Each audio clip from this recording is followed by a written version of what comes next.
Hi friends, இன்றைக்கி நம்ம பார்க்குறது என்ன அப்படின்னா, வாழை இலையில் சாப்பிட்றது நல்லதா கெட்டதா? எல்லாருக்கும் தெரியும் நல்லது தான். ஆனால் அதை கூட நம்ம இப்போ என்ன பண்ணிட்டோம் அப்படின்னா, வாழை இலை மாதிரி இருக்கக்கூடிய பிளாஸ்டிக் பிளேட்டில் சாப்பிட ஆரம்பிச்சிட்டோம். எதற்காக வாழை இலையில் சாப்பிடணும்? நம்ம முன்னோர்களும் சரி பன்னெடுங்காலமாகவே வாழை இலையில் சாப்பிட்றது அப்படின்றது நம்மளுடைய பாரம்பரிய முறைகளில் ஒன்றாக ஃபாலோ பண்ணிட்டு வந்தது. அதை தான் நம்ம இப்போ என்ன பண்ணிட்டோம், க்ரீன் கலரில் வாழை இலை மாதிரியே இருக்கக்கூடிய ஒரு பிளாஸ்டிக் பிளேட்டில் சாப்பிட்றோம். பிளாஸ்டிக் அவாய்ட் பண்ணோம் அப்படின்னு சொல்கிறோம். ஆனால் வாழை இலையில சாப்பிட்றது ஆரோக்கியமானது அப்படின்னா அதே மாதிரியான பிளாஸ்டிக் பிளேட் வந்துடுச்சு. ஆனால் இந்த வாழை இலையில் சாப்பிட்றது ஏன் அவ்வளோ முக்கியத்துவம் வாய்ந்தது அப்படின்னா, ஆன்மீக ரீதியாகவுமே தொடர்ந்து வாழை இலையில் சாப்பிட்டுட்டு இருந்தோம் அப்படின்னா நமக்கு இருக்கக்கூடிய தோஷங்கள் நிவர்த்தி ஆகும் அப்படின்றது ஆன்மீகத்தில் சொல்லக்கூடிய ஒரு கருத்து.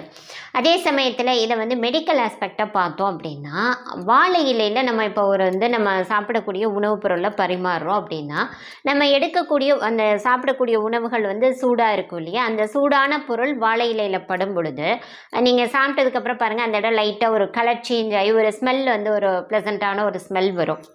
அதில் என்ன நடக்கும் அப்படின்னா, வாழை இலையில் இருக்கக்கூடிய செல்லுலோஸ், ஹெமிசெல்லுலோஸ், டேனின், பெக்டின் இந்த மாதிரியான கெமிக்கல் காம்பவுண்ட் அதில் இருக்கும் இல்லையா, அது இந்த சூடு பட்ட உடனே, சூடான உணவுப் பொருட்கள் பட்ட உடனே இந்த வாழை இலையில் இருக்கக்கூடிய இந்த செல்லுலோஸ், ஹெமிசெல்லுலோஸ் எல்லாமே இந்த உணவுப் பொருளோடு சேர்ந்து தான் நம்ம உணவாக உட்கொள்கிறோம். அப்போ இந்த வாழை இலையிலேருந்து கிடைக்கக்கூடிய இந்த உணவுப் பொருள் பார்த்தோம் அப்படின்னா அமிர்தம் போல செயல்படுவதாக சொல்லப்படுது. அப்போ இது எதுக்கெல்லாம் நல்லது அப்படின்னு பார்த்தோம்னா, நம்ம உணவு எடுத்துக்கிறோம் அப்படின்னா அது என்ன ஆகணும், முதல்ல நம்ம உணவு எடுத்த உடனே அது நல்ல ஜீரணமாகணும். ஜீரணித்த உணவு அதனுடைய சத்துக்கள் முழுமையாக நம்ம உடலில் உறிஞ்சப்படணும். அடுத்து என்ன பண்ணால் அதனுடைய கழிவுகள் முழுமையாக வெளிப்படணும். அப்போ தான் ஒரு உடலானது ஆரோக்கியமாக இருப்பதாக பொருள்.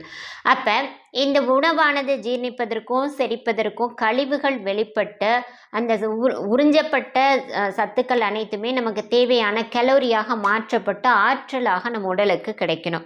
அப்போ இந்த மாதிரி கிடைச்சதுக்கப்புறம் என்ன ஆகும், உடல் எதிர்ப்பு சக்தி அதிகமாகும். நம்மளுடைய அதாவது உடலில் இருக்கக்கூடிய தேய்மானான செல்கள்லாம் புதுப்பிப்பதற்கு பயன்படக்கூடியதாக இருக்கும். எதிர்ப்பு சக்தி கூடுது அப்படின்னு சொல்லிட்டோம். அடுத்து இது வயிற்றில் ஏற்படக்கூடிய புண்களை ஆற்றக்கூடிய தன்மை இருக்கும். சில பேருக்கு பார்த்தோன்னா உணவு எடுத்து கொண்ட உடனே மலங்கழிக்கக்கூடிய இரிட்டபிள் பவல் சிண்ட்ரோம் இருந்தால் சரியாகும், டயரியா இருந்தால் சரியாகும், டிசென்ட்ரி இந்த மாதிரியெல்லாம் இருந்தால் சரி பண்ணக்கூடிய தன்மை இருக்கும். அது மட்டும் இல்லாமல் இந்த வாழை இலையில் உணவு எடுத்துக்கும் போது அது பார்த்தோன்னா ஆன்டி மைக்ரோபியல் ஆக்டிவிட்டி எல்லாம் இருக்கக்கூடியது. அதாவது பாக்டீரியா லோட் ஆகாமல் பார்த்துக்கும், வைரஸ் எல்லாம் உடம்புல சேராமல் ஆன்டி மைக்ரோபியலாக பயன்படக்கூடியது. இது மட்டும் இல்லாமல் இதனுடைய இன்னொரு சிறப்பு என்னென்னா ஆன்டி கேன்சரஸ் ஆக்டிவிட்டி இருக்கிறதாகவும் சொல்லப்படுது.